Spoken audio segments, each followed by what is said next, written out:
Երեմյան կաթնամթերքը ստացվում է սեփական ֆերմայի անարատ բնական առողջարար ակարգի կաթից, կերարտադրությունից մինչև փակ շղթայով կաթնամթերքի ստացում։ Երեմյան կաթնամթերքը վերահսկում է կաթնարտադրության ամբողջ ընթացքը։ Կաթը սեր է, ուժ եւ առողջություն։ Ողջույն, հանրայինի եթերում եղիր առողջ բժշկական նախագիծն է։ Ես բժիշկ Վահե Տերմինասյանն եմ եւ ես կներկայացնեմ ձեզ առողջության մասին ինֆորմացիան կլինի մատչելի եւ միաժամանակ հավաստի, որպեսզի ես, դուք եւ բոլորս լինենք առողջ։ Հիշեցնեմ նաեւ, որ մեր հաղորդման ցուցադրման հովանավորն է Երեմյան ընկերությունը առողջ, անարատ եւ 100%-անոց բնական կաթնամթերքով։ Հիմա անցնենք մեր գլխավոր թեմային, իսկ գլխավոր թեման շատ հետաքրքիր է։ Մենք այսօր խոսելու ենք օրգանների փոխպատվաստման մասին։ Ինչպես է դա արվում, ինչ է անհրաժեշտ, ով կարող է դիմել այս հարցով, կքննարկենք հաղորդման ընթացքում, բայց սկզբից իհարկե դիտենք տեսանյութը։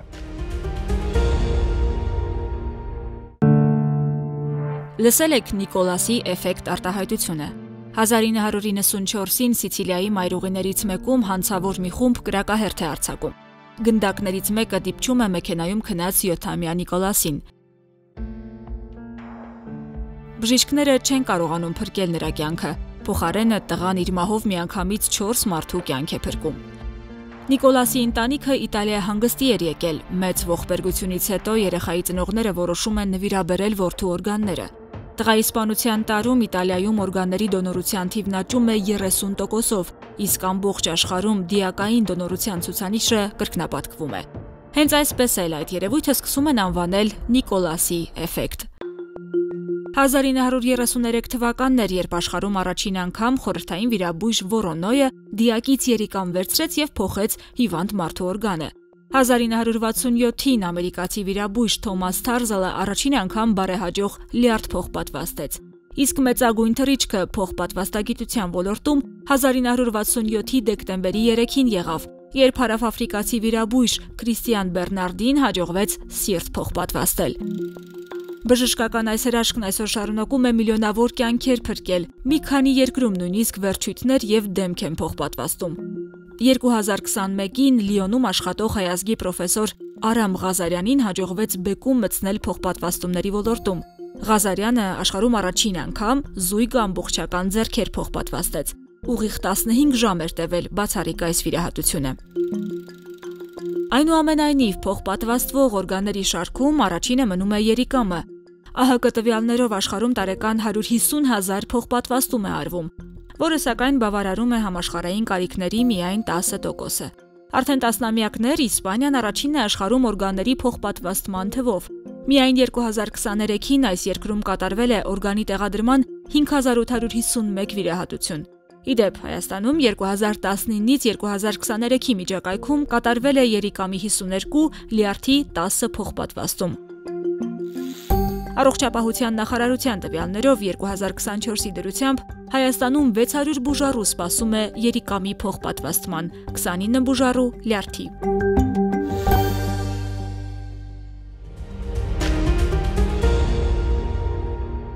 Դե իսկ հիմա հարգելի հեռուստատողներ, ես ուզում եմ ներկայացնել մեր այսօրվա առաջին հյուրին, մանկական վիրաբույժ, նեֆրոլոգ, բժշկական գիտությունների դոկտոր, պրոֆեսոր եւ իհարկե մեր բժշկության կենթանի լեգենդ Արա Բաբլոյանը դիմավորենք։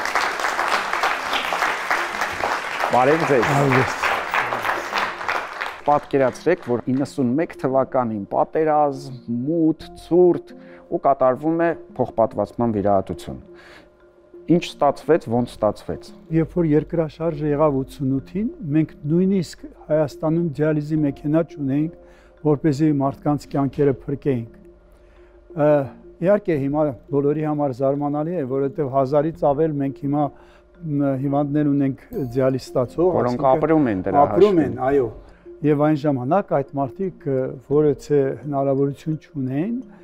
եւ երբ որ սկսեցինք դիալիզը կիրառել, ապա մեզ համար որպես մանկական բժիշկների եւ մանկական վիրաբույժների հրամայական էր, որ մենք կարողանայինք երիկամի փոխպատվաստում անենք, որովհետեւ եթե մեծահասակին 50 կամ 60 տարեկան անձնավորությանը, որը կյանքը պետք է կորցներ, եթե դիալիզ չլիներ եւ սկսում են դիալիզ անել, կյանքը փրկվում է եւ 20-30 տարի կարող է ասենք դիալիզով ապրել, ապա պատկերացրեք 5 կամ 10 տարեկան երեխային, եթե դու դիալիզ ես անում 20 տարի եւ 20 տարուց հետո իրեն ոչ մի ապագա չես երաշխավորում, ապա չգիտեմ, դա ինչքանով է արդարացված։ Բայց բարեբախտաբար ամբողջ պատկերը փոխվել է եւ հիմա մենք իրականացնում ենք հիմնականում մեծահասակներին, որովհետեւ կարողացել ենք զարգացնենք մանկաբուժության բոլոր ծրագրերը այնպես, որ գրեթե երեխա չունենք, որ դիալիզի է գալիս, առավել եւս քրոնիկ հիվանդություններով։ Այսինքն կան երեխաներ, որոնք ձեռքբերովի հիվանդություններով են գալիս։ Բուժում եք նրանց։ Այո, մենք իրենց բուժում ենք։ Արդեն դրա կարիքը չեն լինում։ Այո։ Շատ բարի։ Այնուամենայնիվ ես կարծում եմ նաև վիրահատությունների որակը, ձևը նույնպես ենթարկվել է շատ մեծ փոփոխությունների այս տարիների ընթացքում։ Միանշանակ, եթե առաջներում օրինակ ասենք կենթանի դոնորից օրգանը վերցնելու համար մեծ կտրվածք էր իրականացվում, հիմա այդ ամենը իրականացվում է լապարասկոպիկ եղանակով։ Ընդհանուր վիրաբուժության մեջ լապարասկոպիան իհարկե հիմա արդեն որից մեկին չես զարմացնի։ Այն ժամանակ դա բայց փոխպատվաստումների դեպքում իհարկե շատ ավելի բծախնդիր պահեր կան եւ բարեբախտաբար մենք կարողանում ենք արդեն կիրառել այդ մեթոդը եւ վերջի 2 տարին որից մի պացիենտ, որից մի դոնոր երիկամը վերցվել բաց եղանակով։ Պարոն Բաբլոյան, փոխպատվաստման համար անհրաժեշտ են երկուսը։ Մեկը պետք է տա իր օրգանը, մյուսին այդ օրգանը արդեն պետք է տեղադրվի եւ աշխատի։ Աշխարհում կան տարբեր մոդելներ, այսինքն մենք հաճախ խոսում ենք դրանք կարող են լինել հարազատներ, քույր, եղբայր, ծնողներ, երեխաներ, բայց աշխարհում գոյություն ունի նաև մեկ այլ մեխանիզմ, երբ դրանք մահացածի օրգաններն են եւ վերցվում է, օգտագործվում է, այսինքն մեկ կյանք կորցնում ենք, միանգամից մի քանի կյանքեր կարող ենք փրկել։ Որ օրգանները ընդհանրապես կարելի է փոխպատվաստել, բացի երիկամներից։ Մենք խոսում ենք օրգանների մասին, չմոռանանք եւ հյուսվածքները, անշուշտ, որովհետեւ ասենք երջանքից, ոսկրերից, անոթներից, կափյուրներից տարբեր հյուսվածքներ, նրանք նույնպես կարեւոր են եւ կարող ենք վերցնել եւ առավել եւս հաճախ օրգաններից պատվաստվում են երիկամները, սիրտը, լյարդը։ Ես ուզում եմ այստեղ մենք փորձենք դուք շատ մի թեթև քանդենք, անգամ աղիները ես գիտեմ կարելի է փոխպատվաստել։ Տեսեք, լյարդը, երիկամները, թոքերը, երիկամները այստեղ են, սիրտը պահկված է, ենթաստամոքսային գեղձը, ենթաստամոքսային գեղձը, այո, այսինքն գիտությունը անգամ մաշկը, գիտությունը հասել է նրան, որ գրեթե բոլոր օրգանները կարելի է փոխպատվաստել։ Կարծում եմ ել ավելի կընդլայնվի ցանկը։ Ինչ է արվում Հայաստանում։ Տեսեք, Հայաստանում ցավոք առայժմ կենթանի դոնորից ենք վերցնում, նույնիսկ օրենքը 2 անգամ փոխվեց, բայց դեռ մինչ այժմ պատրաստ չի մեր հասարակությունը։ Ուզում եմ դիմեմ բոլորին, որ իմանան, բժիշկները նրա համար են, որպեսզի փրկեն կյանքեր։ Բայց եթե լինում են դեպքեր, երբ որ անհնարին է փրկել կյանքը, ապա այդ մարդու օրգանները կարող են փրկեն այլ մարդկանց 5-6 մարդու կյանք տալով արդեն մահացած մարդու օրգանները։ Ես ուզում եմ դիմել մեր հեռուստադիտողին եւ իհարկե մեր հանդիսատեսին ու փորձել քվեարկել, արդյոք պատրաստ եք մահից հետո ձեր օրգանները տրամադրել այլ մարդկանց նրանց կյանքը փրկելու համար։ Մինչ քվեարկեն ու մենք ունենանք պատասխանները, ես ուզում եի հասկանալ, ունենք դեպքեր, երբ չի գտնվում դոնոր եւ դրա հետևանքով մարդը մահանում է։ Հայաստանում նման պատկեր կա։ Այո, կան։ Կան դեպքեր, որոնք պացիենտները ստիպված մեկնում են այլ երկրներ, որպեսզի իրականացնեն, որտեղ մեր հսկողության տակ կան հիմա մարդիկ, որոնց սիրտ է պատվաստված, լյարդ է պատվաստված, որը մեր մոտ չի պատվաստված, նույն երիկամ է պատվաստված, որը Հայաստանում չի, որտեղ դոնոր չունեն։ Գիտությունը կանգ չի առել այս երկու, այսպես ասած, հնարավորություններին, կենթանի դոնորի եւ մահացած դոնորի։ Եվ եւս 3 ուղղություն է զարգանում, մեկը դա գենետիկ վերակառուցումն է երբ որ վերակառուցում է իրականացվում կենդանիների մոտ եւ կենդանուց կարող ենք հետագայում օրգան պատվաստել մարդուն, մյուսը դա մենք բոլորս գիտենք 3D տպագրությունը։ Այո։ Հաստորեն հիմա դա մտել է նույն բժշկական ասպարեզ եւ 3D բիոտպագրության միջոցով մարդու իրեն հյուսվածքների փոփոխությունների միջոցով ստեղծվում են իրեն անհրաժեշտ հյուսվածքներ, որը նույնպես կարելի է փոխպատվաստել։ Այսինքն օրինակ կարող է այնպես ստացվի, որ մեր լյարդից մի փոքրիկ կտոր ունենանք, առողջ ունենանք եւ դրանից ստեղծենք նոր ամբողջական լյարդ եւ կարողանանք տեղադրել։ Այո, եւ կհասնեմ հիմա երրորդը դրան։ Երբ որ ցողունային բջիջները վերցվում է այդ պացիենտից եւ կամ իրեն օրգանի վերակառուցման համար է օգտագործվում, բարելավելով օրգանի ֆունկցիան, կամ այդ ցողունային բջիջները օգտագործում են կենդանիների սաղմի մեջ ներմուծելով եւ ստանալով օրգաններ, որոնք որ ավելի մոտիկ են այդ պացիենտին։ Ուրեմն այս երեք ուղղությունը նույնպես զարգանում է, բայց դա դեռ ժամանակ է պետք դրա համար։ Ժամանակ է պետք։ Դրա համար այսօր մենք ունենք փաստացի երկու հնարավորություն։ Մեկը կիրառում ենք կենդանի դոնորներն են, մյուսը ես խնդրում եմ մեր ժողովրդին, մեր հասարակությանը, մեր բոլոր մասնակիցներին պատրաստ լինեն անհրաժեշտության դեպքում օգնել մարդկանց։ Ես կարող եմ ինքնուրույն նման համաձայնություն տալ եւ օրինակ թույլ տալ, որ եթե այդպես ստացվի, որ ինչ որ դժբախտ պատահար է, այս այն իմ օրգանները իրավունք ունենան բժիշկները օգտագործել, թե դա այո, եթե դուք չեք տվել ձեր անհամաձայնությունը, ուրեմն դուք համաձայն եք։ Հիմա օրենքը այդպես է գործում։ Դուք ունեք իրավունք տալ ձեր անհամաձայնությունը։ Եթե չեք տվել, ուրեմն համաձայն եք։ Դե ինչ հարգելի հեռուստատողներ, կարծում եմ սա ամեն մեկի ինքնուրույն որոշումն է, բայց կարծում եմ մարդը հենց դրանով է մարդ լինում, որ պետք է ունենա կարեկցանք, պետք է ունենա անգամ իր մահից հետո կարողանա ինչ որ մեկին օգնել, առավել եւս փրկել ինչ որ մեկի կյանքը։ Դուք հիմա տեսնում եք մեր քվեարկության արդյունքները, բայց ես կարծում եմ, որ դրանք կփոփոխվեն մեր հաղորդումից հետո։ Ես հուսով եմ, որ իհարկե կզարգանան տեխնոլոգիաները, կզարգանա գիտությունը, բայց այնուամենայնիվ մինչև դա մենք պիտի հիշենք, որ դոնորությունը տարեկան 150,000 մարդու կյանք է փրկում ամբողջ աշխարհում եւ իհարկե դա արվում է նաեւ Հայաստանում եւ մենք ունենք հրաշալի տեսանյութ, կարծում եմ այս հատվածի վերջում արժի դիտել այդ ձեր պացիենտներից մեկի հետ, որը ապրում է հենց ձեր շնորհիվ։ Շնորհակալություն, մնացեք մեզ հետ։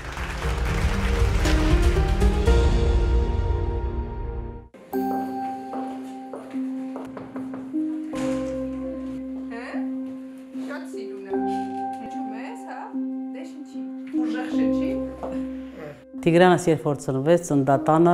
այն որ դեղնություն է լինում, բոլոր երեխաների մոտ էլ այդ դեղնություն լինում է, ուղղակի երեխաներ կա, որ անցնում է, հիմա օրեր անցան եւ չանցավ այդ դեղնությունը եւ սկսեցինք անհանգստանալ։ Տիգրանի մոտ հայտնաբերվեց ցիտոմեգալավիրուս, որը տվել եւ լյարդ հաղթահարել է։ Բիոպսիա արինք եւ այդտեղից պարզվեց, որ արդեն լյարդը ցերոզ է։ Երեխայի վիճակը քանի գնում, քանի վատանում էր, կարող էր առնահոսություն սկսվել։ Միակ ելքը վիրահատությունն էր, պիտի դոնորը կամ ինչ որ ծնողներից մեկը լիներ, կամ ասեն եղբայրը կամ ինչ որ մեկը պիտի սպասեինք ճարեին։ Պարզվեց, որ ես կարող եմ լինել դոնոր։ Ավաշեշա։ Պապայի տանն ինչ է։ Ատուրը ավաշեշա։ Հիմա փառք Աստծո, շատ լավ վիճակում է Տիգրանը, բարբերաբար ամիսը 1, ամսուկես 1 գալիս ենք անալիզներ ենք հանձնում, դեղեր ենք ստանում, ամբողջ կյանքի ընթացքում պիտի ստանա, որպեսզի խնդիրներ չունենա։ Եթե ընտանիքում այդպիսի խնդիր է պատահում, թող մեր հայ ազգը իմանա, որ կա լուծում եւ մեր բժիշկների օգնությամբ միասին կարող ենք հաղթահարել։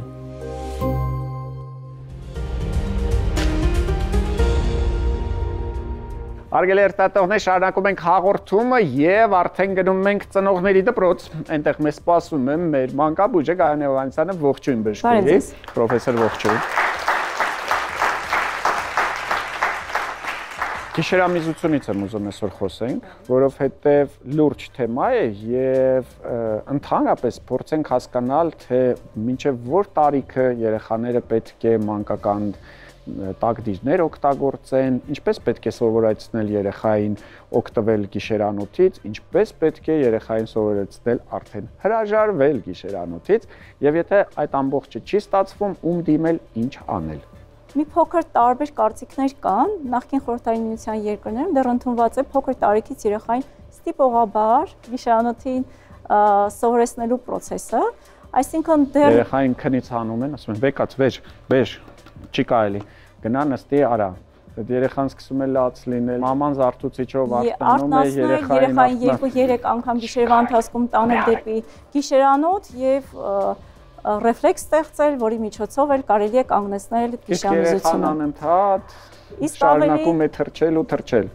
Քանի որ խորացնում ենք վիճակը։ Իսկ եթե ստրեսային իրավիճակ է ստեղծում։ Իսկ եթե նայենք նոր մոտեցումները, պետք է երեխան գնա գիշերանոթ գիտակցված։ Այսինքն երեխան գիշերանոթից պետք է օգտվել։ Մեծանա։ Այո, պետք է պատրաստ լինի եւ հասուն լինի եւ գիտակցված մոտենա դեպի գիշերանոթ։ Օրինակ, ձեր կարծիքով որ տարիքից է, որ արդեն երեխան պատրաստ է։ Սովորաբար երեխաներ կան, որ արդեն 1.5 տարեկանից ամբողջությամբ օգտվում են գիշերանոթից, երեխաներ կան 3-4 տարեկան են դեռ շարունակում են խուսափել գիշերանոթից։ Դա նորմալ է, թե դա արդեն խնդիր է, որի համար պետք է դիմել մանկաբույժին կամ այլ մասնագետին։ Եթե նայենք նոր մոտեցումները, դա դեռ նորմայի տարբերակ է եւ երբ անհանգստանալ երեխայի գիշերը տակը թռչելու հետ կապված կամ էնուրես կոչվածներ անմիզապահություն, դա ըստ մոտեցման 5, 6, մինչև 7 տարեկան դա կարելի է համարել նորմալ։ Սովորաբար դա ինքնուրույն տարիքի հետ անցնում է։ Եթե չկա միզապարկի հետ կապված խնդիրներ, դա տարիքի հետ անցնող երևույթ է եւ ծնողի համար չպետք է անհանգստանալ։ Սակայն եթե երեխան 5-6 տարեկան է, երեխան գնում է մանկապարտեզ, հաճախում է մանկապարտեզ, դեռ շարունակում է թռչել տակը, դա կարող է ծաղրի առարկա դառնալ երեխան, տհաճ է եւ ծնողը ամեն դեպքում հիմնականում 4-5 տարեկանից հետո ծնողը դիմում է մանկաբույժի, որոշ հետազոտություններից հետո կարող է ուղղորդել արդեն նեղ մասնագետի, ուրոլոգի կամ նեֆրոլոգի։ Եթե հասկանանք, որ խնդիրը կապված է արդեն միզապարկի զարգացման, նեյրոգեն միզապարկ եւ մի շարք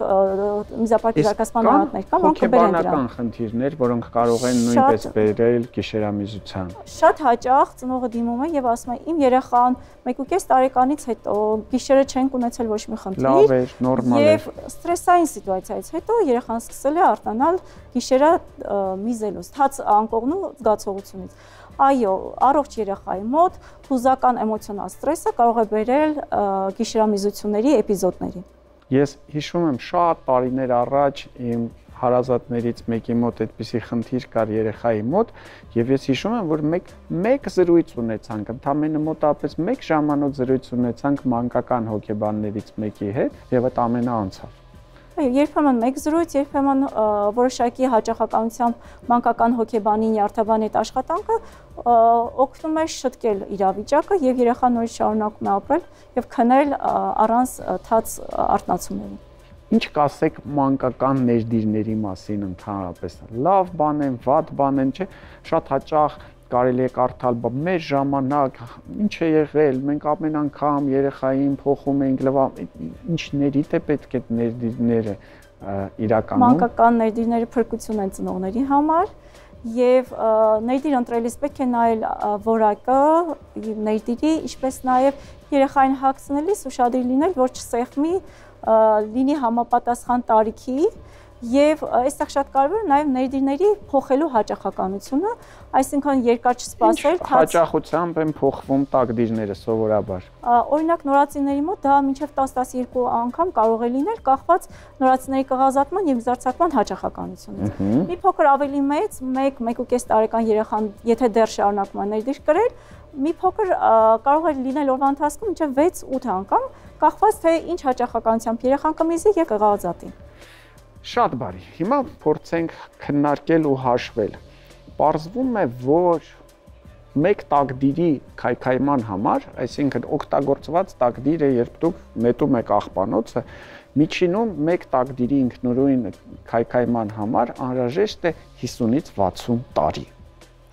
Հիմա փորձենք հաշվել, որ մեկ երեխան սովորաբար օգտագործում է առնվազն 8 տակդիր օրվա ընթացքում։ Եթե հաշվենք, որ երեխան մինչև 1.5 տարեկանը դիցուկ 500 օր օգտագործեց տակդիր, 500 անգամ 8 անում է 4000։ Այսինքն ամեն երեխայի հետ մենք 4000 տակդիր թափում ենք երկրագնդի վրա։ Եթե հաշվենք, որ 50-ից 60 տարի եւ հիմա փորձենք հաշվել, որ վերջին 50-60 տարվա ընթացքում երկրագնդի վրա ծնվել է մի քանի միլիարդ մարդ, այդ մի քանի միլիարդը բազմապատկում ենք 4000-ով ու մենք հասկանում ենք, որ մենք ապրում ենք կեղտոտ տակդիրների մոլորակում։ Մենք զրուցում ենք մանկաբույժի հետ, ես կարծում եմ, սա հետաքրքիր ինֆորմացիա էր, փրկություն է ծնողների համար, բայց չարիք մեր մոլորակի համար։ Մնացեք մեզ հետ։ Երեմյան կաթնամթերքը ստացվում է սեփական ֆերմայի անարատ բնական առողջարար ակարգիկաթից, կերարտադրությունից մինչև փակ շղթայով կաթնամթերքի ստացում։ Երեմյան կաթնամթերքը վերահսկում է կաթնարտադրության ամբողջ ընթացքը։ Կաթը սեր է, ուժ եւ առողջություն։ Սնվենք հաճույքով եւ մնանք առողջ։ Մեր հաղորդման հաջորդ հատվածն է, իսկ մեր հյուրը Երևանի պետական բժշկական համալսարանի հիգիենայի եւ էկոլոգիայի ամբիոնի դոցենտ, բժշկական գիտությունների թեկնածու Արմեն Մկրտչյանն է։ Ողջույն, բժիշկ Մկրտչյան։ Ողջույն։ Մենք որոշել ենք, որ ամեն ինչ որ ուտելու ենք, այսուհետև պիտի իմանանք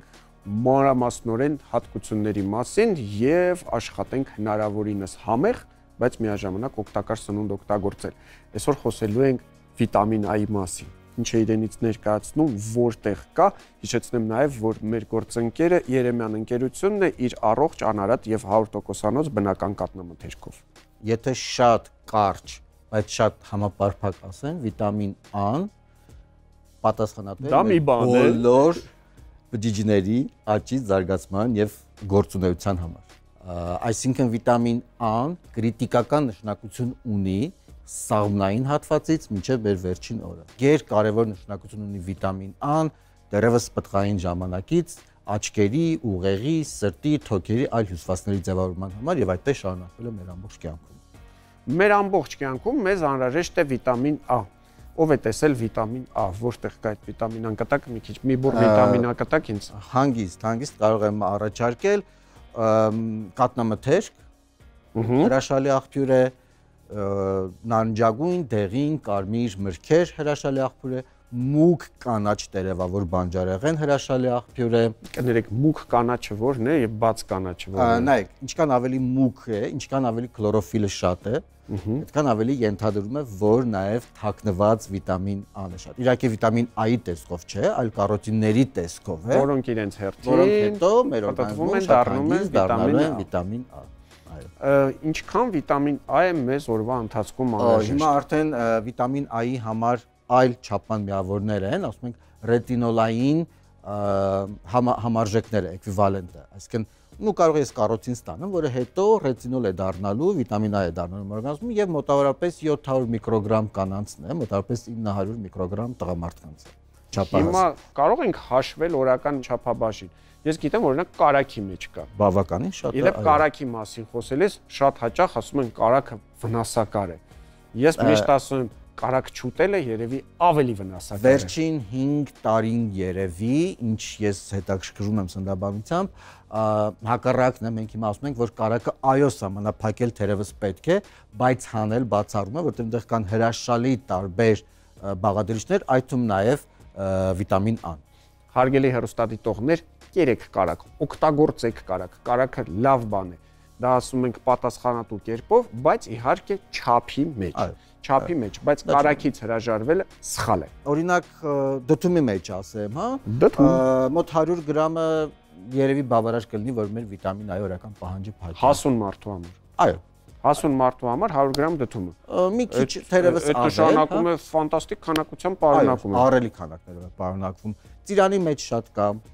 մեր հասարակ մաղադանոսի մեջ շատ կա,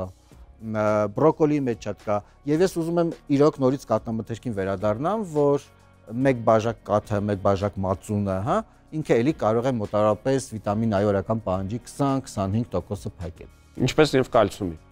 Այսինքն մենք մեկ բաժակ կաթ ենք խմում կալցիումի 25-30%-ն ենք օրվա փակում, մեկ բաժակ կաթ ենք խմում վիտամին A-ի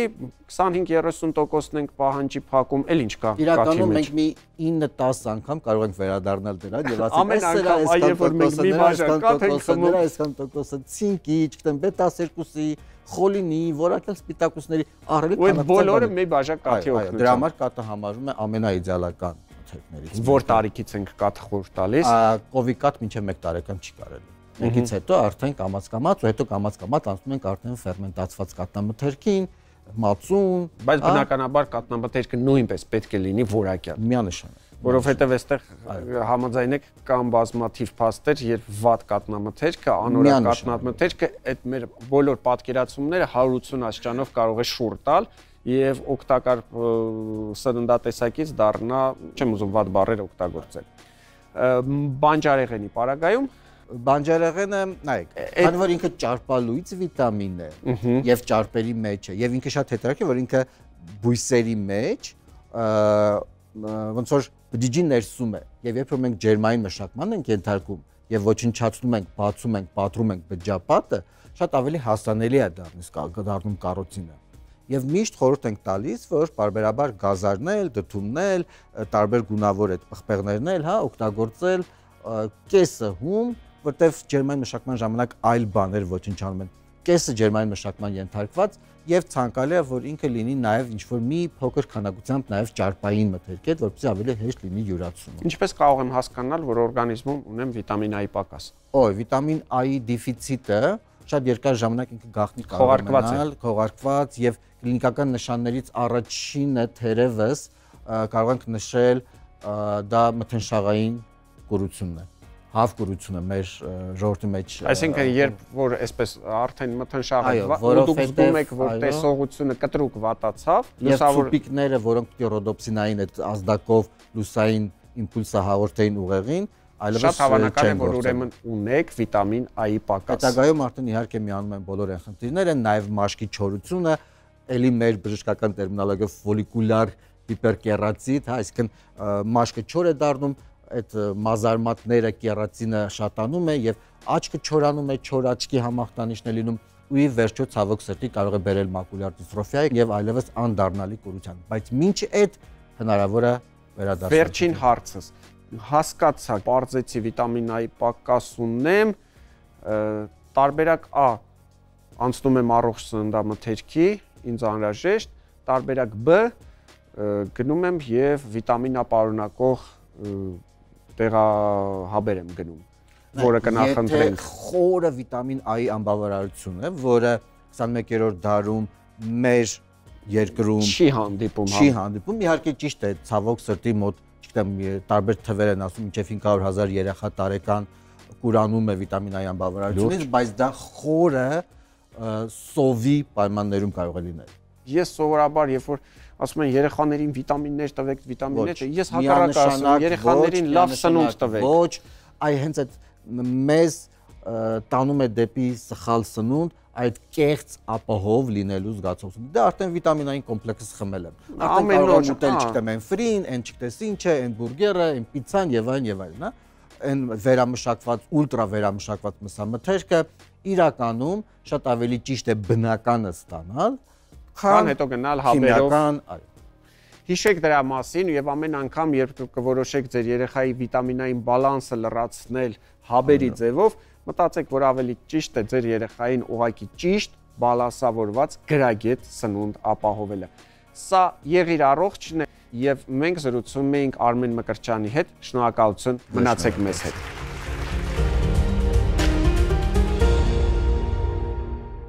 Շարունակում ենք հաղորդումը եւ հաջորդ հատվածը կոչվում է Իսկ դու գիտես։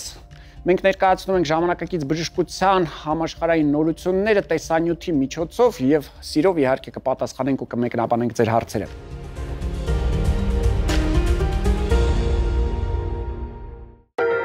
Պատվաստանյութ քաղցկեղի դեմ բնածին խլության բուժում եւ խոզի երիկամով ապրող առաջին մարդը։ Բժշկական գյուտեր, որոնք գուցե բաց եք թողել։ Բրիտանացի Յանուշ Ռաչը դարձել է առաջին մարդը, որին թոքի քաղցկեղի դեմ պատվաստանյութ է ներարկել։ BNT 116 պատվաստանյութը հաջողությամբ անցել է բոլոր կլինիկական փորձարկումները։ Պատվաստանյութը վերլուծում է մարդու իմունային համակարգը եւ ըստ հավաքագրած տեղեկատվության կարողանում առանձնացնել ու ոչնչացնել բացառապես քաղցկեղային բջիջները։ Այս հեղափոխական պատվաստանյութը կարող է միլիոնավոր կյանքեր փրկել։ Ըստ ԱՀԿ տվյալների միայն 2020-ին թոքի քաղցկեղը 1.8 միլիոն մարդու կյանք է խլել։ Հեղափոխական բացահայտումների հեղինակ են դարձել նաև Հարվարդի բժշկական դպրոցի եւ չինական Ֆուդան համալսարանի գենետիկները։ Նրանց հաջողվել է բնածին խլությամբ երեխաներին վերադարձնել լսելու կարողությունը առանց իմպլանտների կամ լսողական սարքերի։ Գենետիկները հեռացրել են երեխաների ԴՆԹ-ի վնասված գենը եւ փոխարինել նոր առողջ գենով։ Հատուկ մշակած լուծույթը ներարկվել է խուլ երեխաների ներքին ականջ։ 2024-ին այս մեթոդով բուժված առաջին 3 փոքրիկները միջամտությունից ընդամենը 3 ամիս անց սկսել են արձագանքել ծնողների ձայնին։ Եվ վերջում պատմենք 62-ամյա Ռիկ Սլեյմանի մասին, որը խոզի երիկամով ապրող առաջին մարդն է աշխարհում։ Նրան 2024-ին Մասաչուսեթսի հիվանդանոցներից մեկում էին վիրահատել, փոխպատվաստելով խոզի մոդիֆիկացված երիկամ։ Իդեպ բժիշկներն առաջին անգամ չեն խոզի երիկամն օգտագործում որպես դոնորական օրգան, սակայն նախորդ 2 վիրահատություններից հետո բուժառուները մի քանի օր էին ապրել։ Վերջին բարեհաջող վիրահատությունից առաջ Քեմբրիջի համալսարանի գիտնականները խոզի երիկամներից նախ հեռացրել են մարդու համար վտանգավոր գեները եւ ավելացրել մարդու գեն, որպեսզի օրգանը կարողանա աշխատել։ Խոզի երիկամով ապրող մարդու նախադեպը պատմական է փոխպատվաստման ոլորտում եւ կարող է օգնել հաղթահարել դոնորական օրգանների պակասն ամբողջ աշխարհում։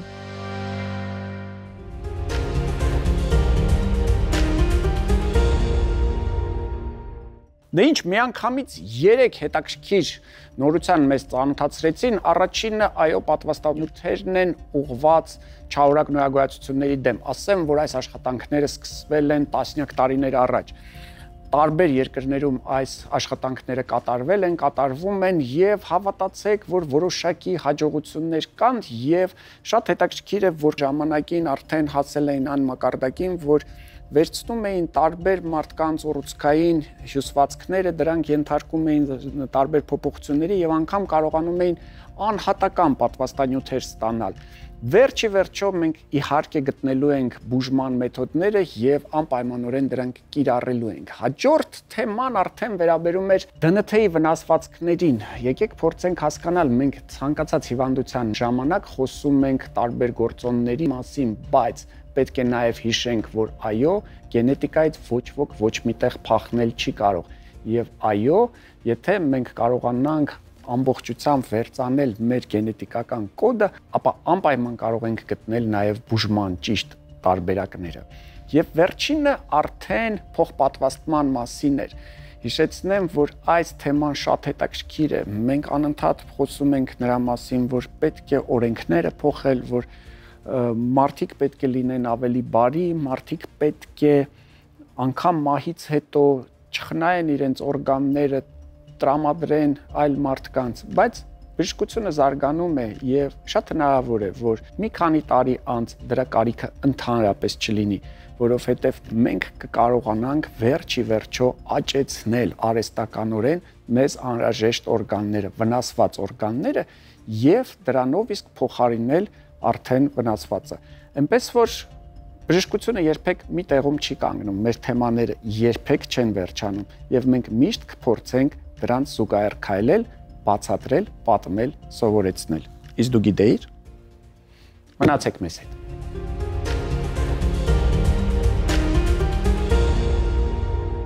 Ողջույն, ձեզ հետ գեղեցկության արվեստն է։ Այսօր խոսելու ենք պապիլոմաներից։ Պապիլոմաները վիրուսային հիվանդություններ են եւ կարող են առաջացնել էսթետիկ դեֆեկտներ, կարող են տեղակայվել մարմնի ցանկացած հատվածում։ Եթե ունենում ենք մի քանի պապիլոմաներ, այսինքն 5-ից ավել կամ 10-ից ավել պապիլոմաները, ապա այդ դեպքում մենք կատարում ենք բուժում, քանի որ մենք գիտենք, որ պապիլոմաները դրանք իմունիտետի անկման հետևանքով են առաջանում, ապա նշանակվում է իմունիտետը բարձրացնող պրեպարատներ եւ հակավիրուսային պրեպարատներ, այնուհետեւ կատարվում է լազերային հեռացում։ Հեռացումից հետո այլևս հետքեր չենք ունենալու եւ ընդհանրապես տան պայմաններում 1 կամ 2 օր քսելու ենք մեր քսուկները։ Եթե մենք չկատարենք հեռացում, ապա այդ պապիլոմաները մնան, հետագայում մենք կունենանք չարորակացում, թե չենք ունենա։ Ոչ, չարորակացում չենք ունենալու, որտեղ նրանք համարվում են բարորակ գնոյագոյացություններ մաշկի վրա եւ ընդհանրապես էսթետիկ դեֆեկտ են մեզ պատճառելու ընթացքում կարող են շատանալ։